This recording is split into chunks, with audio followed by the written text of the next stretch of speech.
Sometimes writing less is more.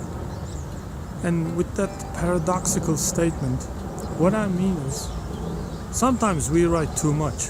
Just because we can write does not mean that we should write to the point where we confuse the readers.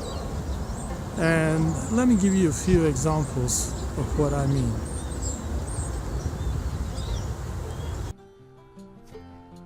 Here is the first example.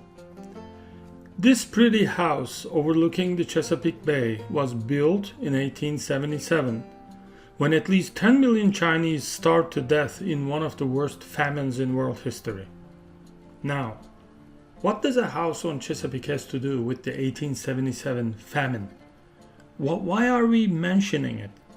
Unless there is some kind of link between the two facts, eliminate one or the other.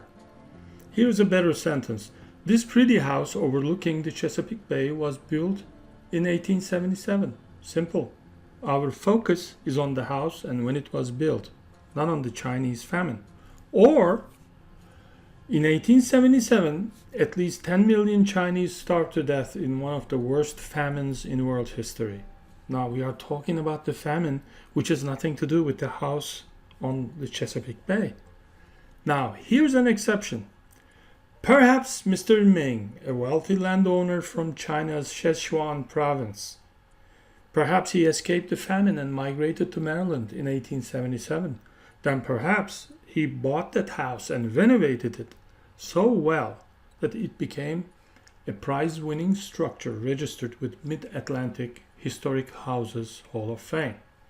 If that is the case, then go ahead and develop that unusual linkage between the house and the Chinese famine. It might indeed make a fascinating connection and an interesting article to read. Takeaway point: never mention an argument if you have no intention of pursuing it any further. Don't mention things just for the sake of ornamentation or showing off, etc. Linguistic pyrotechnics is fascinating in creative fiction and poetry, perhaps, but in non-fiction, it's usually a distraction. Here's our second example. She studied hard in law school, even though she had her own serious reservations against becoming a lawyer and help defend the rights of the poor. Now, what are those serious reservations? Why are we mentioning it at all? By mentioning that in passing, you have opened a can of worms, since now the reader is wondering about that issue. Unless you intend to explain the nature of those serious reservations somewhere in the article, don't mention it at all. Write less. Now you must decide what the real story is here. Is it why someone studied hard and became a lawyer, or the fact that she did that despite serious reservations, which is another story within a story? Redesign your sentence according to what you would really like to stress. So here's a better sentence. She studied hard in law school in order to become a lawyer and help defend the rights of the poor. Perfect.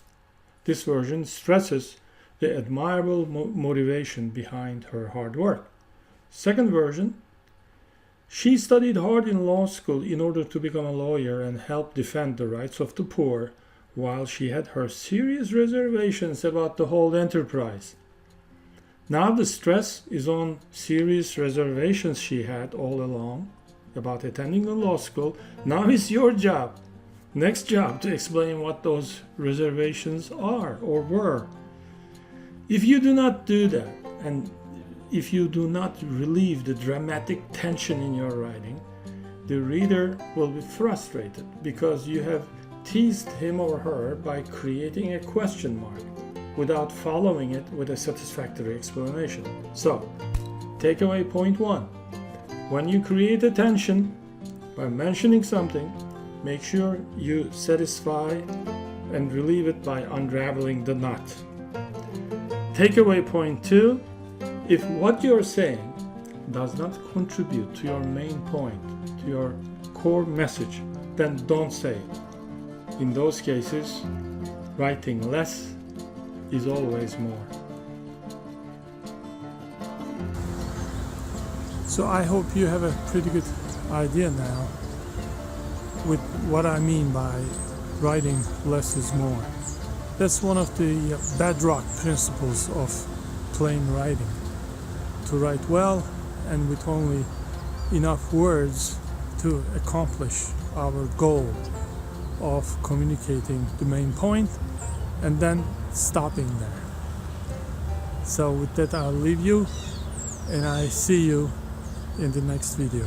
Take good care.